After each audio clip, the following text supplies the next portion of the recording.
I'm the program lead for the Working Lands Enterprise Fund, also known as Working Lands Enterprise Initiative, are going to walk you through a webinar for how to apply to the fund for fiscal year 2022.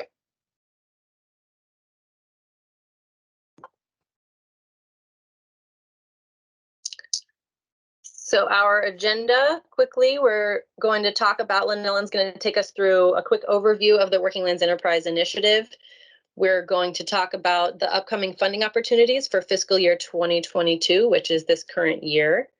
We'll talk about applicant eligibility. So if you are a business or a service provider, what is required for you to be eligible for these funding opportunities. We'll also cover the timeline, so which of the opportunities are happening at which time of year. We'll get a quick preview of the request for applications and what to expect within that document. We'll talk about, as an applicant, which documents that you will need to have at the ready in order to apply. We'll do a quick demonstration in the online web grant system to show you what it looks like and how to access an application. We'll talk a little bit about tips in order to prepare a successful application and a few resources for you. And then we will conclude with a question and answer period. So again, please hold your questions until then. You can enter questions on Teams into the chat. We just will get to them verbally at the end.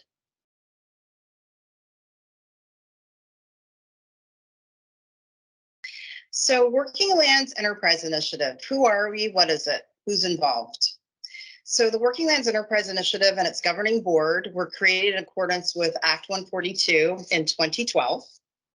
Working Lands grants and contracts are reviewed and awarded through a competitive review process guided by both private and public stakeholders. To date, the fund has awarded $7 million in investments to agriculture and forestry enterprises around the state. This year, we're happy to share that we have $5.94 million available to fund out. $500,000 of those dollars are specifically allocated towards meat, slaughter, and processing development. The Working Lands Enterprise Fund represents enterprises around the state. Again, that's food, farm, and forest businesses. There is an agency triumvirate who are partners, Agency of Agriculture, Food and Markets, Commerce and Community Development, and the Department of Forest, Parks and Recreation. We also have ex officio seats held by Vermont Agricultural Assistance Corp., also known as Vermont Economic Development Authority, Vermont Sustainable Jobs Fund, and Vermont Housing and Conservation Board.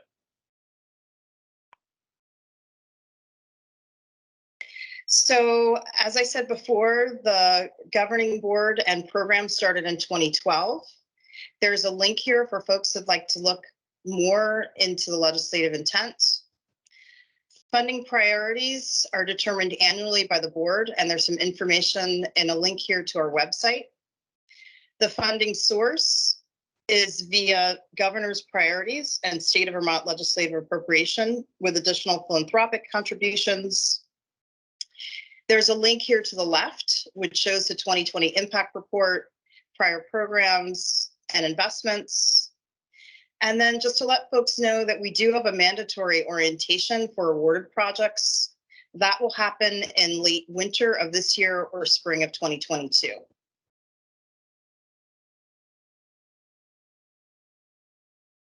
So here are the funding opportunities for this year, both the type of projects and the duration and release timeline.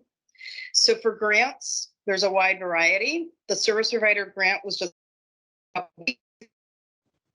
those projects are 18 months. The meat, slaughter, and processing grants are 12 months. Producer association grants, standard business grants additionally. And those will all be launched in terms of application in September. Supply chain grants and market level infrastructure impact grants are 24 months in duration. We'll release those applications in October. And then there will be one contract released this week. It's a business and technical assistance. So this is designed for service provider organizations. And it's a 12-month duration there's a 2-year or 2 one-year renewal, which is conditional upon funding, performance of the project, and the board's discretion.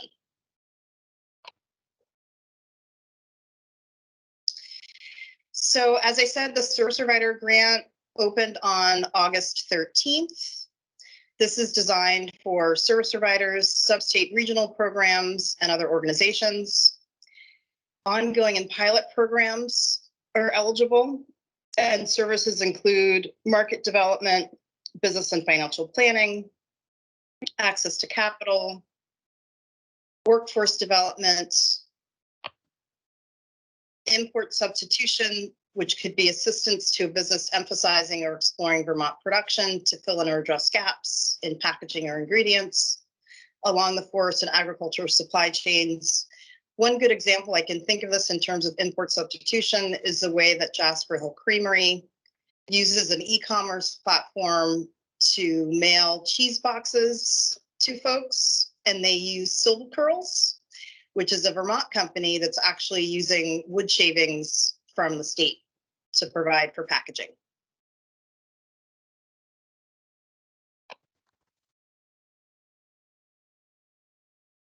Producer association grants, similar to service provider, ranging $10,000 to $20,000. These are for Vermont-based nonprofit producer associations who represent and promote Vermont agriculture, food, beverage, forest, or fiber products. This body of work is focused on market development. So that could be marketing plans and sales. On a loan, so, or on a. It could be work that identifies appropriate markets, branding and selling products, value proposition, differentiation, market research. The scope of work could also include leadership and organizational development for a specific organization.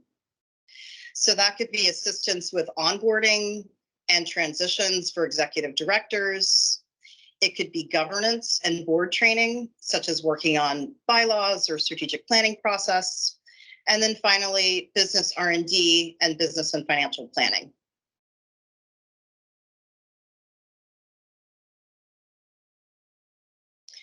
The meat, solder, and processing development grants. We have seen over time some aggregation and distribution bottlenecks around this particular sector.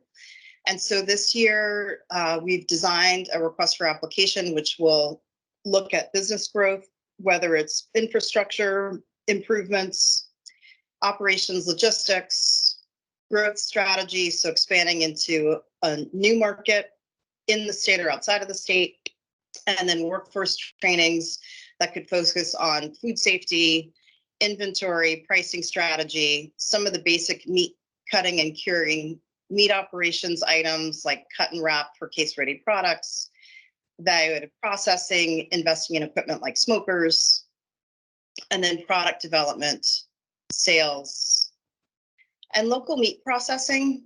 So thinking about the farmer to processor to buyer, the farmer to processor to distributor, or the direct to consumer market.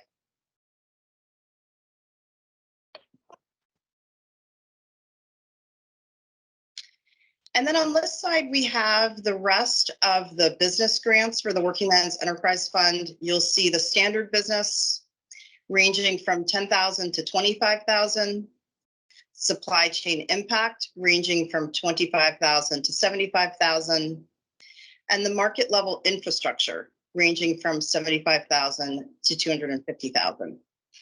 So when we think about a standard business grant, we might be thinking about a pretty straightforward investment. So this could be a walk-in cooler that's going to provide increasing the shelf life for a berry farm.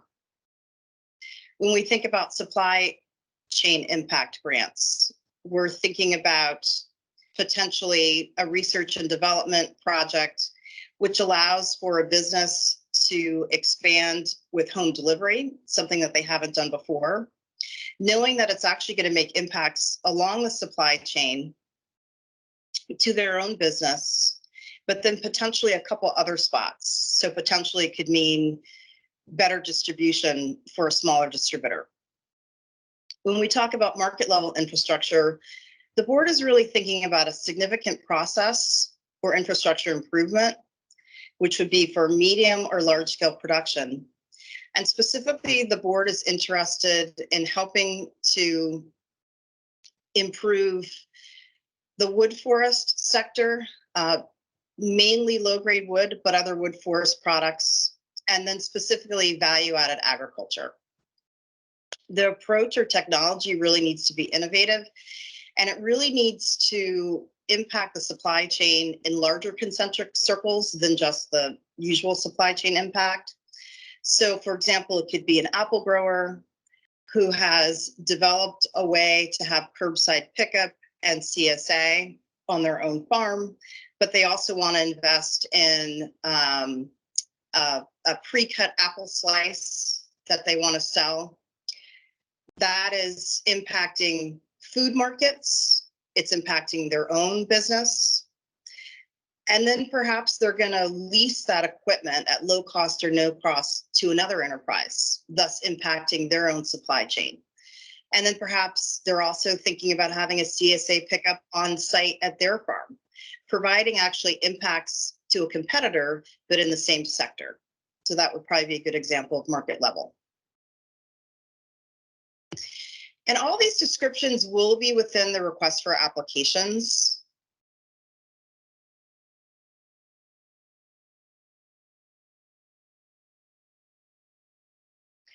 So this business and technical assistance service provider contract, this gets released this week. There are two scopes, primary scopes of work for service providers to focus on. Those are marketing skills and executive business skills.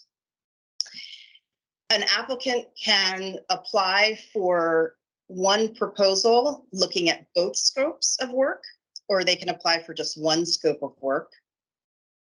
When the board talks about marketing skills and executive business skills, this list is not exhaustive, but these are some of the that the board is thinking about in terms of an organization helping a business. Marketing and branding, developing digital awareness, use of technology. Again, that could be ability to follow trends in the broader marketplace via internal or external data and analytics. It could include bigger customer engagement, for example, search engine optimization on a website. For executive business skills, it's really about a business's understanding to be able to make decisions based on understanding their financial indicators. So again, list not exhaustive, but we have financial literacy here.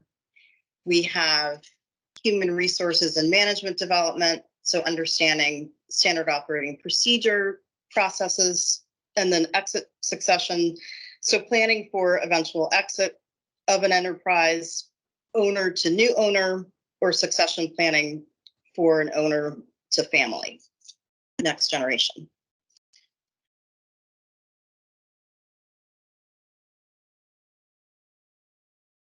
So applicant eligibility for all enterprises should be based in Vermont, registered with the Secretary of State. All organizational structures are eligible, ranging from whether you're a sole proprietorship to being a retail cooperative. All applicants must be in compliance with state regulations, which would include water quality, taxes, child support, and be in good standing with the state of Vermont.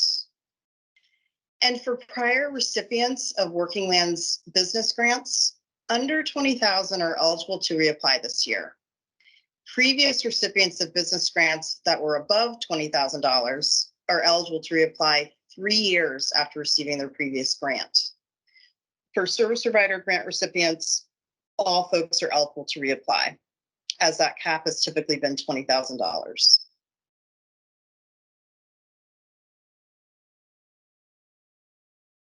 And I'll say, if you can't remember, if you're a business and you've been funded before, what year it was, hopefully you remember how much it was. Certainly we can help you out.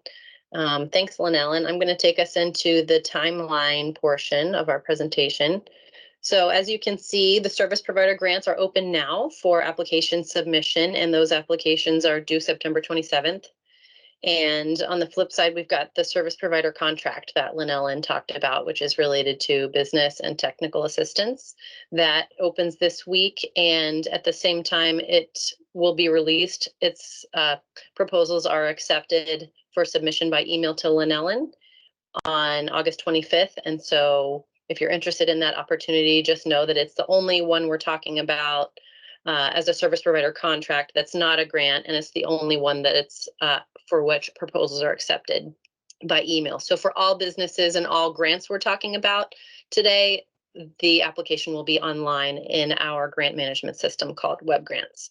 So if you are a service provider and are interested in that contract opportunity, proposals are due by email on September 29th. The service provider grants that we talked about that are open now, the awards will be selected and applicants will be notified of the award decisions at the end of October, with grantee documents due early November, and then projects will begin by the end of the year. If you are submitting a proposal for a service provider contract, you'll be notified of the decision in November, documentation due in December, and then projects will begin in the spring of 2022. So now we'll talk about the business grants that we discussed and the Producer Association grant. So those standard level grants that are all released in September, it's the standard business grant, the meat slaughter processing development grant, and the Producer Association grant. The request for applications, which we call the RFA, it will be released for all of those on September 10th. So that will be available on the Working Lands website. The application will be open in the online grant management system to submit starting on September 21st. So the good thing is that the RFA will contain all of the application questions. So you can begin brainstorming your responses right at that point, but you can begin an application as early as September 21st online, and those applications are due for submission by November 1st. The web grants will prevent anyone from submitting them after the deadline, so please do your best to get them in on time. Applicants can apply if you're interested in applying for the impact grant, so the supply chain impact and the market level infrastructure grant. Those have a two-part application process. So the first part, what we call the pre-application, the RFA for that will be released on October 8th, and that will be the application will open on October 22nd. And then the pre-applications are due for submission in the system by December 6th.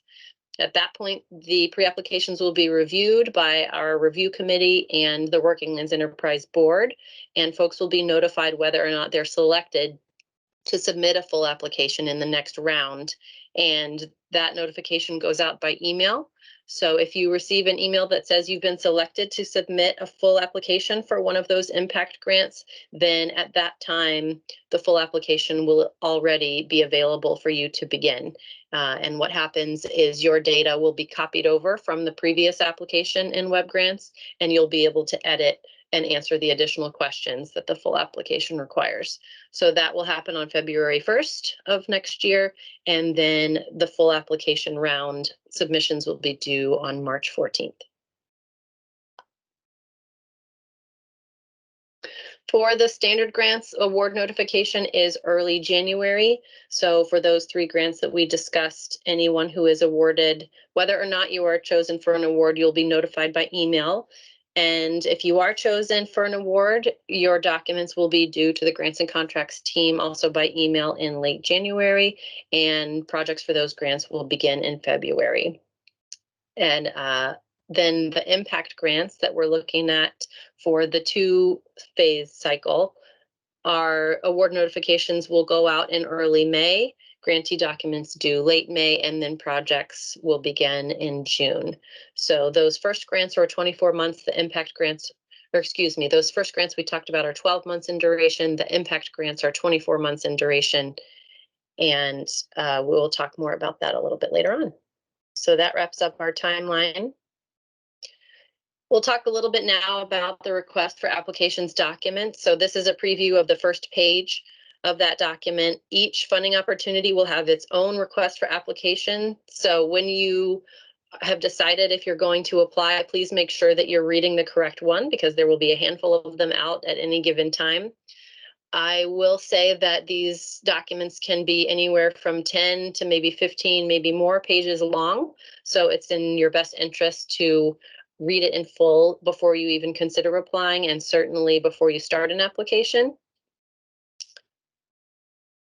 So the content of this document most often will contain, of course, your key dates for the particular funding opportunity that you're interested in, information about the program and whether your organization is eligible, and then as well what kind of projects are eligible for that grant opportunity.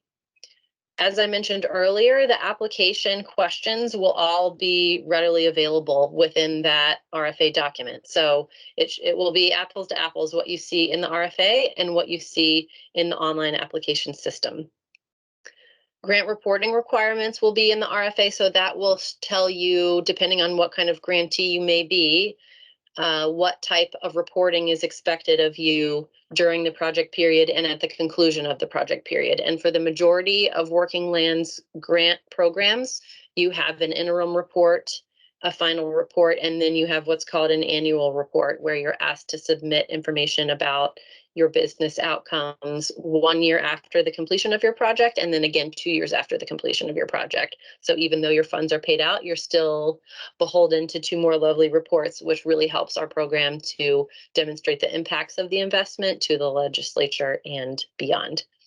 And lastly, review information and scoring criteria is a really critical piece of this document. So I would say to review this and keep the review information in mind when you're composing your answers, because even though there'll be a lot of questions to answer in the application reviewers will really be looking at them with the lens of the scoring criteria. So that will be towards the end, and it will tell you basically how your application can be most competitive and which components the board will be looking most closely at for scoring.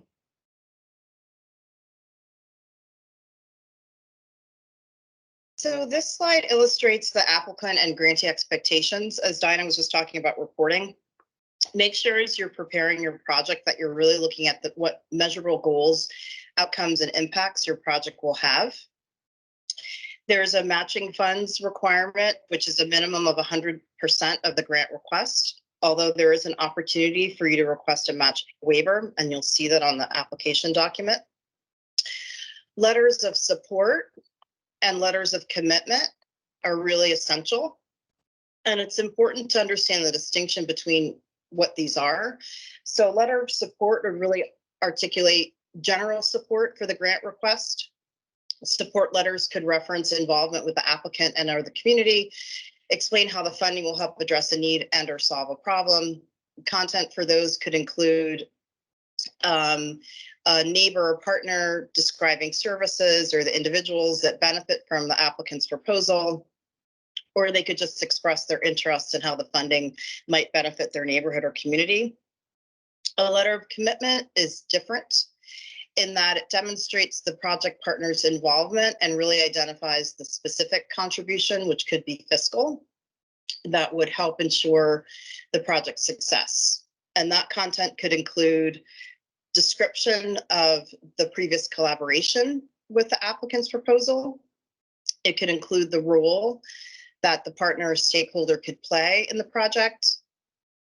Again, it could be financial support, the type or the value of the in-kind support, whether it's facility space or equipment rental, or it could be a market that is describing their commitment to purchase a particular amount of units or pounds that's going to be supplied to them and what they'll purchase from the applicant. Also important just to make sure that these letters of support are provided on letterhead. An email showing letter of support or commitment is not an acceptable form for these types of documents. For the larger infrastructure market level grants, the criteria is a little different this year. We are going to require for the market level impact infrastructure grants, actual demonstration of the applicant's relationship with a service provider or business coach, all about business viability. So it's really important that the proposal reflects what that management team looks like in terms of how the business technical assistance piece is playing out. Also for the infrastructure market level grants, we'll be asking for those proposals that are above $150,000 that the management team come and visit during the review process and give a 5 to 10 minute pitch or presentation for that full application round.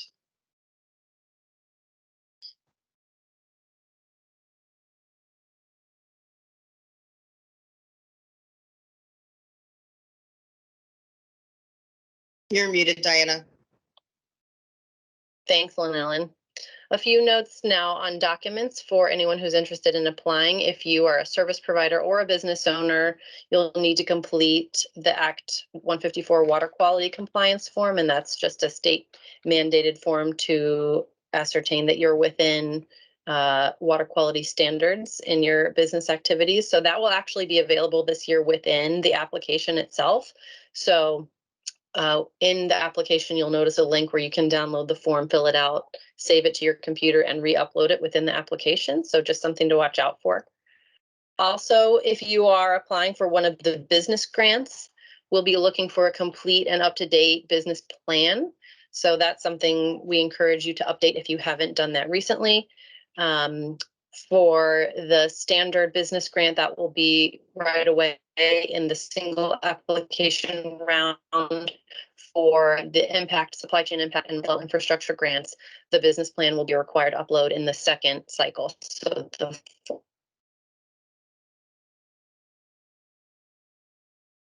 full application round.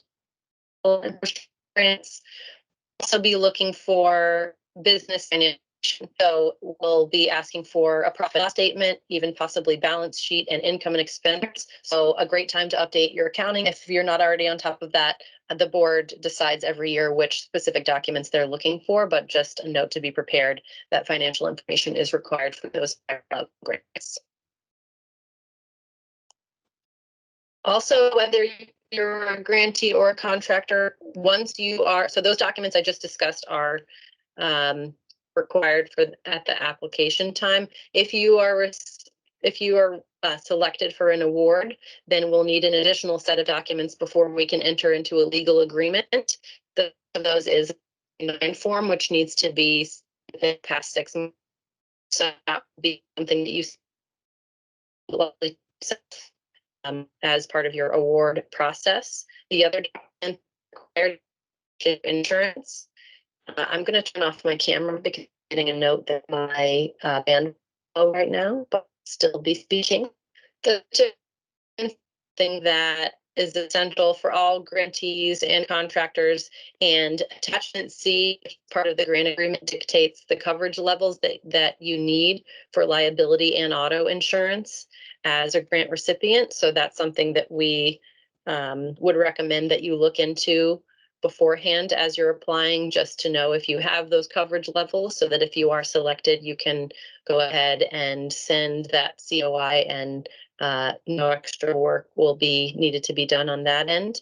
Of course, there are opportunities for waivers. For example, if your project involves no transportation of any kind, you can let us know that, and we can put in a request to have the automobile insurance requirement waived in relation to your agreement. And of course, electronically signed and executed contract or is required before you begin. And the term fully executed, that it's been received by our agency and our leadership, has also counts in that document.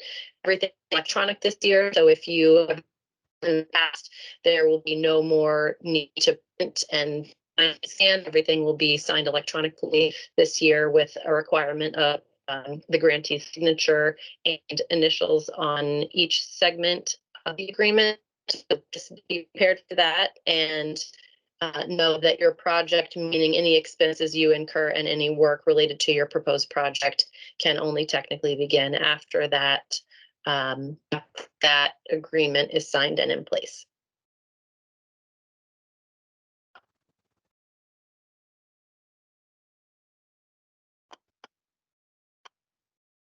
So now I'm going to talk a little bit about web grants. Lynn Ellen, can you hear me okay right now before I hop off of this I can hear you. presentation I'm platform to wondering give. if the folks that have their cameras left on might turn off their video. That might help assist with the bandwidth.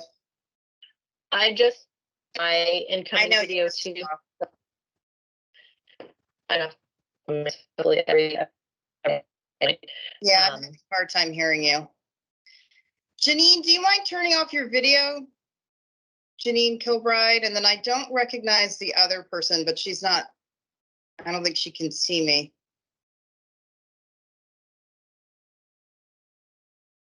Diana, do you want to try and go ahead? Yes, and feel free to disrupt Lynn Allen if you aren't able to hear me at any point. Okay, sounds good. Otherwise, I'll keep going. Yeah, I think if folks can just, everybody turn off your video, that would be helpful. Great. So we'll take a few minutes now to talk about web grants, which as I mentioned, is the web-based system that our agency uses for managing business development grants. So web grants is your one-stop shop for applying for a grant and managing a grant. So you can see the hyperlink up here on the top right. I recommend if you're intending to apply, go ahead and bookmark that in your browser so that you can get to it easily. Applications are completed and submitted in the system, and if you're chosen for a grant, then they're also awarded and managed in the system. So it's really important that anyone who may be involved in the grant have their own account. So at this point, if you think you'll have multiple people working on a grant application, then please have them register themselves under their own name. So an important consideration for web grants is that an application and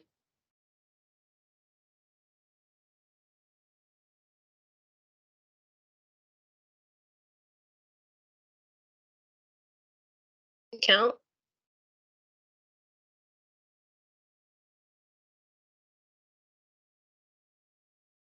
need to turn off spam blockers. And you also, I'm going to actually hop out of this presentation and go ahead and share my screen in a different browser so that I can give you a quick demonstration of what web grants looks like. One thing to also be aware of is that web grants tends to send system messages. So I would say as soon as you have registered, to go ahead and check your spam folder to make sure that web grants messages aren't going there, because you will get prompts from the system that say things like you have successfully registered or you have successfully submitted your application, and you do want to be receiving those messages. So just be sure that they're not going to your spam folder so that you can get them and be aware of what's happening in relation to your account. So now I'm going to take you through just a quick demonstration of what it looks like, which is hopefully helpful if you have not used the system before.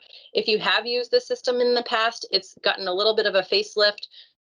So in November of this past year, 2020, we transitioned to what's called the new user interface. It's the same system, it's still web grants, but the look and feel is a little bit different. In the past, you find that the navigation is just slightly different because the system has been upgraded, but we do have a user guide that can help you with all of that, which I will point to later.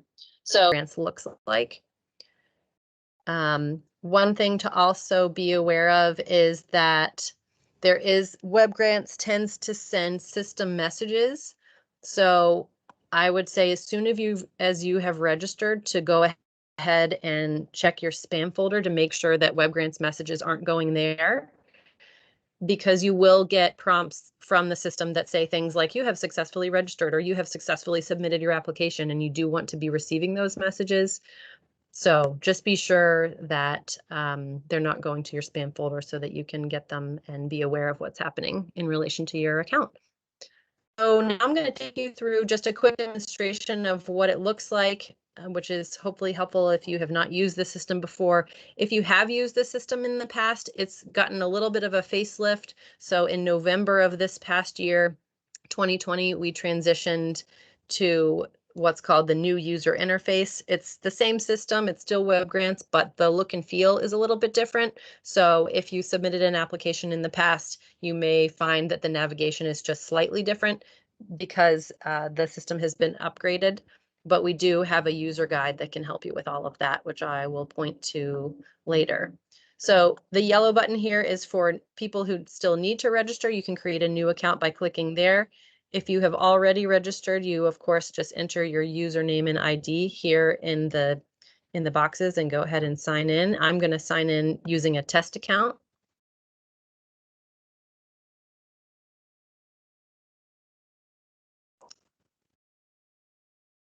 So once you sign in, again, WebGrants is a system that we all love, and it has its own quirks, and every now and then there are things that don't act the way they're supposed to. So I am your go-to person if you encounter any issues with WebGrants. We do like to hear from people if you're having any kind of struggle within the system. If, for example, the application looks different than you expect, if you're trying to submit something and it's not working properly, please let us know right away. And I'll be glad to help you. So here is what's called the user dashboard. When you log in with your username and password, you'll see your username at the top, your dashboard, all of your navigational links are here on the left. And what will be most relevant to you as an applicant, if you're applying for a grant for the first time, is this menu item called Funding Opportunities. So I'm going to go ahead and click on that. And funding opportunities is a fancy word for grants or grant opportunities. So each of the ones that we've talked about today will have its own distinct application, and therefore, different forms that you need to complete in order to submit. And some will be similar, but the majority of the forms will be distinct for each funding opportunity. And thanks for your patience while it's clearly taking its time today. So each funding opportunity, once this page loads, will appear in the funding opportunity list. So I would say again, to be sure that the RFA that you're reading is in fact the funding opportunity that you're intending to apply for, and that the name matches the name in this list. So right now you can see program area is service provider. There will be others that say Working Lands Business here, and this is the title of the funding opportunity. So you can see my cursor will allow me to click at any place in this bar. And today, the Working Land Service Provider grant is open and available for application submission, due on September 27th. When the others become available, they'll also be listed here. So whichever one you'd like to apply for, you go ahead and hover your cursor and then click anywhere in the bar. And this will probably take a second to load. But as you can see, this tells you that this application is open. This is our agency name, the title, and the due date. So what you see here is sort of the homepage of the funding opportunity. So here's our title, Working Land Service Provider Grant, details like the submission deadline, award range. And if you continue to scroll down, you'll see a description, a short description of the funding opportunity, just to make sure you're in the right place. This is all copied from the RFA, so you won't need to read it if you have read that document in full. If you haven't, and you continue scrolling to the bottom, you can then download the RFA right from this funding opportunity description in WebGrants, which is really nice. I'd recommend having it on hand and reading it in full. And then at the bottom, we have some handy links for business planning and assistance. We have a direct link to the Working Lands Enterprise website. And then we have the link to what I referred to earlier as the user guide. It's actually called the WebGrants Application Guide. So I'm going to go ahead and open that just so you can see what it looks like.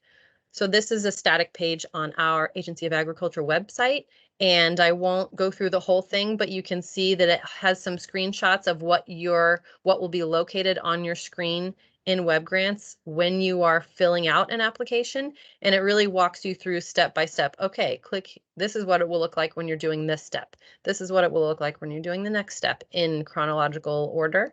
So I would recommend taking a look through this whole WebGrants application guide, especially if you're a new user, so that you know what to expect in the system.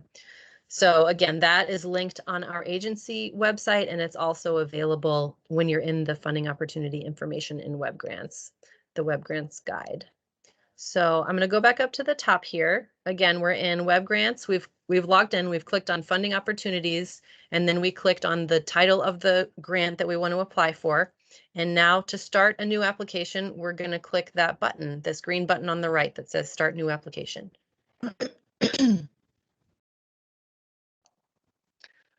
This also might take a minute, but basically what this is doing is telling the system to start a new application in relation to this grant opportunity. And once you've started it, it lives in the system forever, which is a good thing. So we recommend, if for some reason you have any trouble accessing your application once you've created it, to please reach out. We've had a lot of trouble in the past with duplicate applications. So please, if you have any issues, let us know, because we'd like to avoid duplicates if at all possible. So you're first going to fill out the application wizard, which tells you to title your application. And if I would recommend that to be your project name. Your username will be here. This is a little bit confusing. There's not supposed to be anything here yet, because these two boxes are the first step in your application wizard. So it says up at the top, step 1, enter your application title and select your primary contact, which should be your username, and then you're going to click Save Form. This is in the application guide as well, but hopefully it's helpful to walk you through the first couple steps in real time. And so after you've entered your project name and you are selected as the primary contact for the application, and you click Save Form, the system is saving that, and it should take you to step 2, where down here, hopefully in just a moment, the organization bar will be available for you to make sure that your user account is connected to the correct organization. So there's some of you out there are grant writers, and you help to create application content for multiple organizations. And so you would just want to make sure that the correct organization name is showing up so that your application is associated with that organization. If there's a typo or anything of that nature, you can shoot me a message and I'll make sure that your username and your organization name are accurate, because that will be what is connected to your application and then eventually your grant in the system. So we want it to be correct spelling and all of that. So it is taking its time today, which sometimes it does. It's a little bit slower than usual today. But I will say that the next step is additional applicants, and a box will open here to ask you if you are going to have multiple users working on your application. And that could mean that either they are creating content in your application, they're helping to answer some of the questions, or maybe they are just interested in viewing the application while you're working on it. And in that case, you can give them access. So now I've got step 2. So it's recorded all this information. I've got that, yes, I'm the primary contact. This is my project name. And now I have my organization bar. I'm making sure that my business is selected, and then I'm going to save again. So it may seem a little bit redundant, but this is just a 3-step process to tell the system that we're getting all the information right up front, so that once the application is created, there's no confusion about who's working on it, what organization it's connected to, what the title is, and if there are any other applicants from your organization who need access to the application. So say I wanted my coworker or my colleague, Mary, to be in the system or have access to the application, I would then select her. And this is only the case if you have multiple users from your business or your organization who are in web grants, but it's really nice to be able to share content between the two of you if you, or multiple of you if you need to. So if that was the case, you would select the name of your colleague, and then you would save the form, or not, you can just go ahead and save it if there's no one else working with you. And that's the final step in creating the application in the system. And so what's happening now is that the system is saving your information and then loading the application forms that you need to complete. And so right away, the system will tell you your application can't be submitted yet, of course, because we haven't completed any of the content. Up here at the top, you'll have the title of the grant that you're applying for. So again, you can make sure you're in the right place.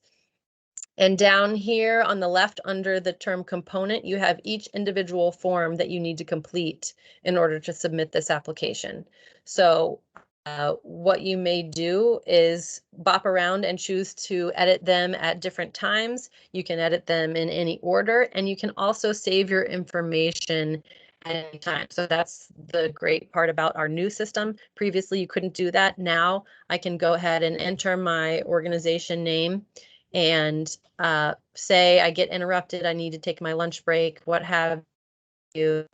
You can save the information that you have entered and come back to it at any time and pick up where you have left off. So it's really nice because in the RFA, because all the questions are there, you can go ahead and create your responses to the questions, even in a separate document. So that's something that I would recommend, especially if you're a new user, is to go ahead and type up your responses to the application questions, and then you can enter them all at once rather than having to log in and out every time you want to work on it. But again, that's totally up to you.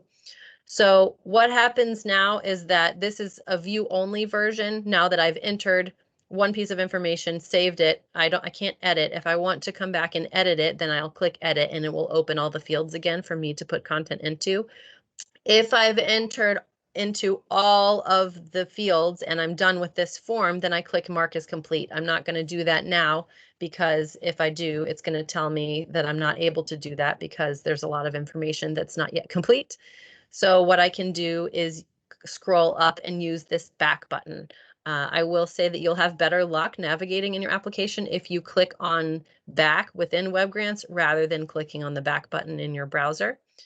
Another thing to know navigationally is that all the application forms are now here in this blue link. So I'm right now working on the applicant information form, but my next form is the organization and financial information form. So if I am tired or done working on this one, I can move on to the next one after I've saved my work, and it will open the next application form. So again, you please save your work on every page that you edit. When each form is done, make sure you click the orange mark as complete button.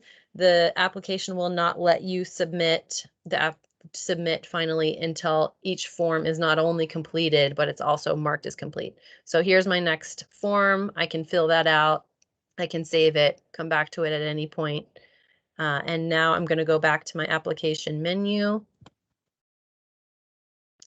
And again, it will give you that same error message that says you can't submit your application yet because it's not complete. Yes, thank you. We're aware of that. I'm gonna go ahead and just curtail this because Web Grants is taking so long to load. But just something to remember: the green submit button will only be available to you when you have completed and marked as complete every form in your application. So I'm going to go back to our presentation now, but that's where I've left off, you can pick up in the Web Grants application guide.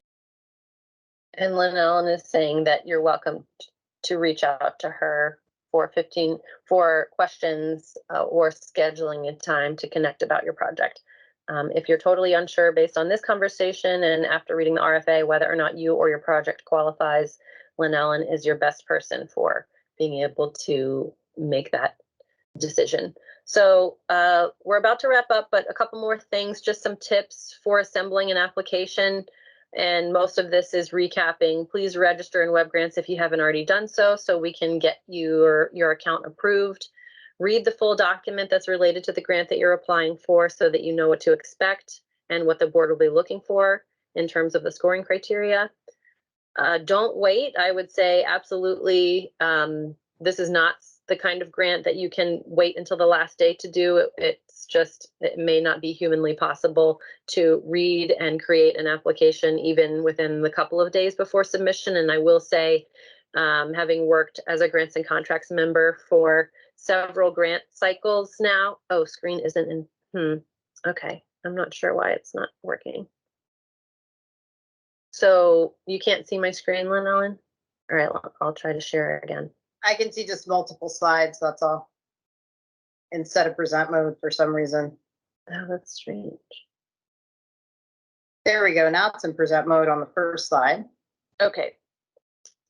That's very odd. All right, well, thank you for letting me know. It shows me the same screen no matter what, so Can you see this slide that we're on, tips, Lynellen? Yes, now we can. Perfect. Okay, great. Thank you for that. Of course. So also, like Lynellen mentioned, letters of support, letters of commitment, these are things that take time, updating your business plan, compiling your financial information. Those documents to have handy would be really helpful so that when you start the application, you can just upload them right away. The application guide is really helpful, as I mentioned, so don't forget that's there for you as a resource. So we recommend reading all the documents before you reach out, and if you're still confused, of course, we're happy to help. And it's always an option to draft your application content in Microsoft Word and then copy and paste it all into Web Grants at once so that you don't have to log in and out of the system multiple times. So that's something that our past applicants have found helpful. And when in doubt, reach out. Lynellen is your contact for, like I said, project eligibility. If you need more information about the program, the background, anything along those lines, which grant is the best fit for me to apply to, she is the best person to talk to you about that. And I am your admin support. So if you have an issue registering in the system or starting or accessing your application or anything else just looks funny, then I'm happy to help you with that. So feel free to reach out to either of us throughout the process.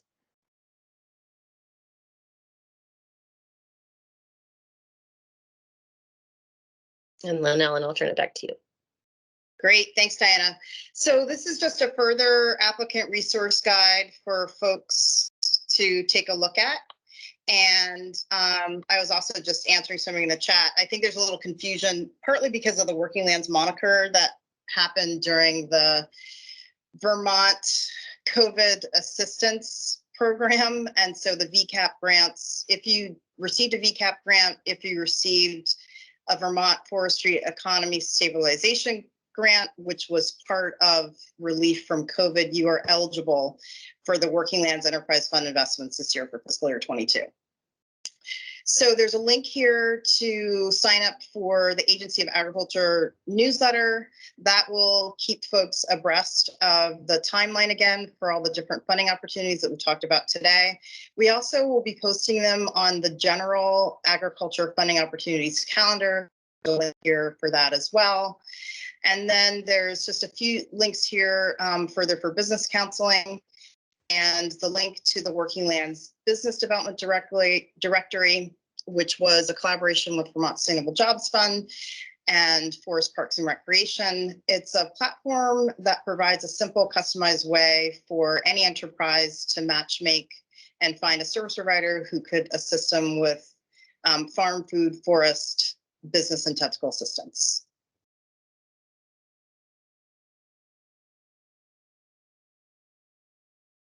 And now this time is for you all. Diana and I really appreciate you staying with us for an hour to talk about the funding opportunities for fiscal year 22, but we do want to open it up to questions. Diana, I couldn't help myself but start to answer some of the questions that came into the chat. So I want to just remind folks that Diana is really the Web Grants platform extraordinaire. So she also does know the program, and if there's something that she can't answer a question about, she will punt that to me. We work really well as a team together, but if you are having difficulty with getting your web user ID arranged and all of that, Diana is really your gal. That. You can email me a date and time that you're available to have a chat about your proposal or project for 15 to 30 minutes, and I will email you directly back with an invitation for a video visit.